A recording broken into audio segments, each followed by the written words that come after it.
ഇത്തരം ആളുകളുടെ കയ്യിൽ നിന്നും പരിശുദ്ധ മക്കയിലെത്തിയാൽ ചൂഷണ മനോഭാവങ്ങൾ അനുഭവിക്കുന്ന ഒരുപാട് അനുഭവ യാഥാർത്ഥ്യങ്ങൾ നമുക്ക് ബോധ്യപ്പെടുകയുണ്ടായി.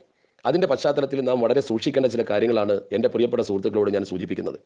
ചൂഷണ മനോഭാവം പവിത്ര ഭൂമിയിലാകുമ്പോൾ അതിന്റെ ഗൗരവം എത്രത്തോളം ഉണ്ടെന്ന് ചിന്തിക്കാൻ പോലും ഇത്തരം അമീർമാർ മുന്നോട്ട് വരുന്നില്ല. ഈയിടെ വാട്സപ്പിൽ ഒരു കുടുംബം തകർന്ന കഥ വന്നിരുന്നു. അവിടെ ഒരു കാര്യം കൂട്ടിച്ചേർത്ത് പറയട്ടെ. ഏത് നിലക്കാണ് ഈ വാട്സപ്പിൽ ഈ കരഞ്ഞുകൊണ്ട് ഈ സംഗതി സമൂഹത്തോട് പറഞ്ഞ സുഹൃത്ത് തന്റെ ഭാര്യയെ ഒരു അമീറിന്റെ കൂടെ പറഞ്ഞയച്ചത്? ആ അമീറിന്റെ പൂർവ്വകാല ചരിത്രം അയാൾ പരിശോധിച്ചിരുന്നോ? ഏത് നിലയിലാണ് മക്കയിൽ ചെന്ന ശേഷം ജബലുർ റഹ്മ കയറുന്നതിന് വേണ്ടി, അല്ലെങ്കിൽ ജബലന്നൂർ കയറുന്നതിന് വേണ്ടി, അല്ലെങ്കിൽ ഇറാ ഗുഹയിൽ പോകുന്നതിന് വേണ്ടി തന്റെ ഭാര്യയെ ഇയാളുടെ കൂടെ അയച്ചത്? കുട്ടിയുടെ കയ്യിൽ നിന്ന് മൊബൈൽ വാങ്ങി പിന്നീട് ഇയാൾ ഒരു വാട്സപ്പ് നമ്പർ സൃഷ്ടിച്ചുകൊണ്ട് ഈ സ്ത്രീയുമായി ചാറ്റ് ചെയ്ത് കുടുംബബന്ധം തകർന്നു എന്ന് കരഞ്ഞുകൊണ്ട് അവതരിപ്പിക്കുന്ന ഈ സുഹൃത്ത് എന്ത് അടിസ്ഥാനത്തിലാണ് തന്റെ ഭാര്യയെ ഒറ്റയ്ക്ക് വിട്ടത്? ഇസ്ലാമിക സമൂഹത്തിന് സ്ത്രീ പുറത്തിറങ്ങണമെങ്കിൽ നിയമങ്ങളും നിബന്ധനകളുമുണ്ട്. മഹ്റമിന്റെ കൂടെ അല്ലാതെ എന്തിന് ഈ സ്ത്രീ അയച്ചു?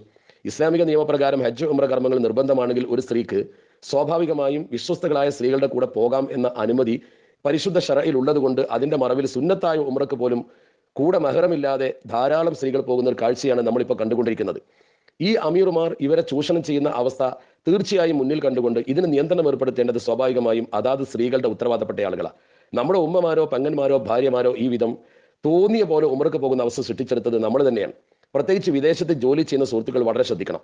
നിങ്ങൾ പലപ്പോഴും ഏതെങ്കിലും ട്രാവൽസിൽ പണം ഏൽപ്പിച്ച് എൻ്റെ ഭാര്യയെ അങ്ങോട്ട് ഉംറക്ക് കൊണ്ടുവരണമെന്ന് പറഞ്ഞ് ഒരു അമീറിന്റെ കീഴിൽ ഈ സ്ത്രീ വരികയും നിങ്ങളൊരു പക്ഷേ 1-2 ദിവസം അവരെ കാണാൻ പോവുകയും ഈ അമീറും നിങ്ങളുടെ ഭാര്യയുമായി ഒറ്റയ്ക്ക് ജബലന്നൂർ കയറുവാനും അതുപോലെ തന്നെ ഈ ഗ്രൂപ്പ് ഒരുപാട് ഉംറ ചെയ്യിച്ചിട്ടുണ്ട്, അല്ലെങ്കിൽ ഉസ്താദ് എനിക്ക് ഒരുപാട് അമൽ ചെയ്യാൻ അവസരം തന്നിട്ടുണ്ട് എന്ന് തോന്നിപ്പിക്കുന്ന തരത്തിൽ ഈ സ്ത്രീയുമായി അടുക്കുകയും അത് അവിഹിത ബന്ധത്തിലേക്ക് പോവുകയും ചെയ്യുന്ന ഒരു സാഹചര്യം ഉണ്ടാകുന്നത് ഒരു പരിധിവരെ നമ്മൾ അനുവദിക്കുന്നത് കൊണ്ടാണ് എന്ന് ഈ സ്ത്രീകളുടെ രക്ഷിതാക്കളാണ് തിരിച്ചറിയേണ്ടത്. സ്ത്രീകളുടെ ഭർത്താക്കന്മാരും ബന്ധപ്പെട്ടവരുമാണ് തിരിച്ചറിയേണ്ടത്. അതുകൊണ്ട് ഇങ്ങനെ സ്ത്രീകളെ അയക്കുന്ന ആളുകൾ വളരെയധികം സൂക്ഷ്മതയും ശ്രദ്ധയുമുള്ള അമീറുമാരെ കൂടെ മാത്രമേ പറഞ്ഞയക്കാവൂ എന്ന പാഠമാണ് ഇതിൽ നിന്ന് നമ്മൾ പഠിക്കേണ്ട ഏറ്റവും പ്രധാനപ്പെട്ട കാര്യം. അതോടൊപ്പം തന്നെ ഈ ഗ്രൂപ്പ് നടത്തുന്നവർക്ക് ഇതിൽ വലിയ ഉത്തരവാദിത്തമുണ്ട്. ഒരു അമീറിനെ തെരഞ്ഞെടുക്കുമ്പോൾ അയാളുടെ പൂർവ്വകാല ചരിത്രം പരിശോധിച്ച് കേവലം അയാളുടെ വാക്കുകളിലുള്ള വൈഭവമോ അയാളുടെ രൂപഭാവത്തിലുള്ള മഹാത്മ്യമോ നോക്കാതെ അയാളുടെ ഉള്ളിൽ തഖ്വയുണ്ടോ എന്ന് ഏകദേശം അറിയാൻ എങ്ങനെ സാധിക്കുമെന്ന് പരിശോധിച്ച ശേഷം അയാളുടെ പൂർവ്വകാല ചരിത്രം പഠിച്ചിട്ടേ അത്തരം ഒരാളെ അമീറാക്കാവൂ.